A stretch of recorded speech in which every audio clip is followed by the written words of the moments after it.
Hello friends, నమస్కారం. Welcome back to our channel think talks by your. Waqf board మీద నేను ఒక video చేశాను. దానికి మీరు చాలా బాగా ఆదరణ ఇచ్చారు. అండ్ దాంట్లో కూడా మంచి కామెంట్లు చేశారు, మంచి వివరణలు, మంచి సజెషన్లు అన్నీ ఇచ్చారు. దానికి మీ అందరికీ చాలా రుణపడి ఉన్నాను. ఈరోజు నేను మీతో విశ్లేషించాలనుకుంటున్న అంశం 2025 ఫిబ్రవరి 1వ తారీఖున బడ్జెట్ ప్రవేశపెట్టడం జరిగింది పార్లమెంట్లో. దాని మీద నేను కొద్దిగా మాట్లాడతాను. ఆ బడ్జెట్లో దేంట్లో ఎవరెవరికి ఎంతెంత ఇచ్చారు, ఎవరెవరికి ఎంతెంత కేటాయించారు, ఇవన్నీ నేను మాట్లాడాను. ఎందుకంటే దాని మీద ఆల్రెడీ చాలామంది విశ్లేషకులు, చాలామంది ఈ ఎకనామిక్స్ వీటికి సంబంధించినటువంటి ప్రొఫెసర్లు వీళ్ళు చాలా చేసి ఉంటారు. బట్ నేను వాటి జోలికి వెళ్ళట్లేదు. బట్ ఒకటి మాత్రం నన్ను చాలా బాధ కలిగించిన అంశం అందులో ఉంది. ఏంటంటే సంవత్సర ఆదాయం 12.75 అంటే 12,75,000 వరకు సంవత్సర ఆదాయం ఉన్నవారు ఇన్కమ్ ట్యాక్స్ కట్టాల్సిన అవసరం లేదు అనేసి ఒకటి చెప్పారు. ఫ్రెండ్స్, ఇక్కడ మీరు ఒకటి గమనించాలి ఫ్రెండ్స్. నేను ఒక మిడిల్ క్లాస్ వ్యక్తిని, మీరు ఒక మిడిల్ క్లాస్ వ్యక్తులే. అసలు భారతీయులకు ఏం కావాలి అది మీకు తెలుసా? ఉచితాలు అనగానే మనమే ముందు ఉంటాం. దేశ అభివృద్ధి మనమే కోరుకుంటాం. అందరికీ విద్య, అందరికీ ఉపాధి, అందరికీ వైద్య సదుపాయాలు మనమే కావాలని కోరుకుంటాం. కానీ ప్రతి ఒక్క సగటు భారతీయ పౌరుడు వీటన్నిటికీ డబ్బులు ఎక్కడి నుంచి వస్తాయి అనేది మాత్రం ఎవరు ఆలోచించరు. మనం కొనే ఉప్పు 10 రూపాయలు అయితే దానికి ఒక 2 రూపాయలు ట్యాక్స్ కలిపి 12 రూపాయలు ఉప్పు కొంటే ఏదో దేశాన్ని మనమే ఉద్ధరించేస్తున్నట్టు మనం ఫీల్ అవుతాం. అంటే ఇండివిజువల్గా, అది నేనైనా మీరైనా. ఇందులో నేను ప్రజల్ని ఎవరిని తప్పు పట్టట్లేదు. ఎందుకంటే మనల్ని అలా చేశారు. మనం దోచుకోబడ్డ వాళ్ళం. మనకి ఏదన్నా ఆశ చూపిస్తే మనం ఆశపడేవాళ్ళం. అట్లా తయారు చేశారు మన సమాజాన్ని.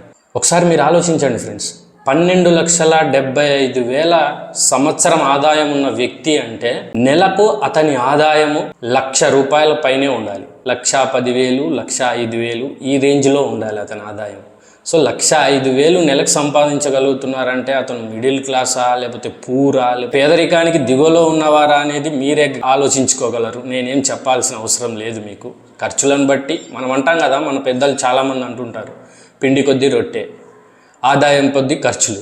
ఇదే కాన్సెప్ట్ మీద దేశం రన్ అవుతుంటుంది. అలాంటిది 12.75 లక్షల వరకు సంపాదన ఉన్న వాళ్ళు ట్యాక్స్ కట్టాల్సిన అవసరం లేదు అని అంటే అభివృద్ధి అనే దానికి ఎంతో కొంత బండి పడుతున్నట్టే ఫ్రెండ్స్. మీరు అది అర్థం చేసుకోవాలి. మనము ట్యాక్స్ కట్టాల్సిన విషయంలో ప్రభుత్వాలను ప్రశ్నించటము, వాళ్ళ మీద ద్వేషాలు పెంచటం, వాళ్ళని వ్యతిరేకించటము, ఇవన్నీ చేస్తాం. కానీ ఇక్కడ మనం ఆలోచించాల్సింది ఏంటంటే మనం కట్టే ప్రతి రూపాయి గవర్నమెంట్ స్కాములు చేయకుండా మళ్ళీ తిరిగి వెల్ఫేర్ స్కీమ్స్, పథకాల పేరు మీద ఎంత నిజాయితీగా, ఎంత నిర్దిష్టతతో మనకు మళ్ళీ చేరవేస్తుంది, మన అభివృద్ధికి ఉపయోగపడుతుంది గవర్నమెంట్ అనేది కూడా మనం ఆలోచించుకోవాలి ఫ్రెండ్స్. మనకు ఆరోగ్యశ్రీ, ఆయుష్మాన్ యోజన అని ఆ పథకం కింద, ఈ పథకం కింద ఇట్లా ఫ్రీ వెల్ఫేర్ స్కీమ్స్ రైతులకు, అందరికీ రిజర్వేషన్లు, ఎస్సీ, ఎస్టీ, బడుగు బలహీన వర్గాలకు అందరికీ ఉచితంగా ఇచ్చుకుంటా వెళ్ళాలి అంటే మనం ఎవరికి ఏది ఇవ్వాలన్నా ముందు మనకెక్కడో ఒక్క దగ్గర నుంచి మనకు రావాలి. ఆ రాబడి లేకుండా మనం ఎవరికి ఒక రూపాయి ఇవ్వలేము. మన భారతదేశం ప్రస్తుతం ఫేస్ చేస్తున్న ప్రాబ్లం ఇది. మన దేశ జనాభా 140 కోట్లు దాటింది. మనం ఎంతసేపు ఒక రూపాయి ట్యాక్స్ కట్టాలంటే ప్రభుత్వం మన మీద భారం వేస్తుంది, ఇలాంటి మాటలన్నీ మనం మాట్లాడేసి మనం అంటుంటాం. కానీ ప్రభుత్వానికి ఎక్కడి నుంచి వస్తాయి డబ్బులు? మనం కట్టే డబ్బులే మనకు మళ్ళీ రిటర్న్ వస్తుంది. దీన్ని బేస్ చేసుకొని ఎంతో మంది దేశానికి వ్యతిరేకంగా పనిచేసే వాళ్ళు, ప్రభుత్వానికి వ్యతిరేకంగా పనిచేసే వాళ్ళు, అపోజిషన్ పార్టీలు, వాళ్ళు వీళ్ళు దీని మీద వీడియోలు చేయటం, ఈ ప్రభుత్వ హయాంలో మధ్యతరగతి వాళ్ళు నాశనం చేయబడుతున్నారు, ఈ ప్రభుత్వ హయాంలో మధ్యతరగతి పేదవారికి భారంగా ఏర్పడుతుంది ఈ ప్రభుత్వం అనేసి చాలా వీడియో మన యూట్యూబ్ ఛానళ్లలోనే చాలా మంది చూస్తుంటారు. ఇవన్నీ వాళ్ళు ఆలోచించలేరా? వాళ్ళకి తెలియదా? అండ్ వాళ్ళంత ఎడ్యుకేటెడ్ పీపుల్ కాదా? మనకు అందరికీ తెలుసు. కానీ ఈ దేశంలో మనం ఒక రూపాయి ట్యాక్స్ కట్టడానికి ఏడిస్తే, ఒక ప్రభుత్వాన్ని మనం ద్వేషించుకొని ఆ ప్రభుత్వాన్ని పడగొట్టే స్టేజ్కి మనం ద్వేషం అనేది పెరిగితే, మనం పాకిస్తాన్ లాగా ఒక కేజీ గోధుమ పిండి కోసం ట్రక్ వెనకాల ఉరకడం, ఒక కేజీ బియ్యం బస్తా కోసం కళ్ళు కాయలు కాచేలా ఎదురు చూడటం, ఆ స్టేజ్కి మనం తీసుకెళ్ళకూడదు ఫ్రెండ్. ప్రతి బడ్జెట్లో 140 కోట్ల మంది ప్రజలను సంతృప్తి పరచాలి అంటే అది ఏ ప్రభుత్వం వల్ల కాదు, అది కాని పని.